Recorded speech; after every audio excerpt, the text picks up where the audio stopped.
জুলাই গণহত্যার স্মৃতি ধরে রাখতে দায়িত্ব নেওয়ার পরপরই একটি স্মৃতি ফাউন্ডেশন করার উদ্যোগ নেয় অন্তর্বর্তীকালীন সরকার। ২০২৪ সালের ১০ সেপ্টেম্বর বাংলাদেশে কোটা সংস্কার আন্দোলনে শহীদ মীর মাহফুজুর রহমান মুগ্ধের যমজ ভাই মীর মাহমুদ স্নিগ্ধকে সাধারণ সম্পাদক করে সংস্থাটির ৭ সদস্যের কার্যনির্বাহী পরিষদ গঠন করা হয়।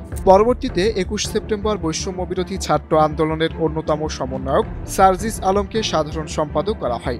আর এতদিন সাধারণ সম্পাদকের দায়িত্ব পালন করে আসা মীর মাহবুবুর রহমান স্নিগ্ধকে প্রধান নির্বাহী কর্মকর্তা হিসেবে নিয়োগ দেওয়া হয়।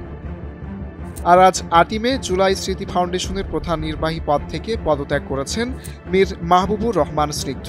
আমি উচ্চশিক্ষার জন্য আপনারা জানেন আমার পড়ালেখা কোনো বাকি আছে, পড়ালেখার জন্য আমি এবং সিইও যেহেতু অনেক কাজ করতে হয়, সিইও থেকে আমি পদত্যাগ গ্রহণ করছি।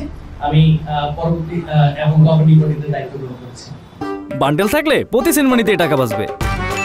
বিকাশ সেনমানি বান্ডেল কিনে জিতুন প্রতি লেনদেনে।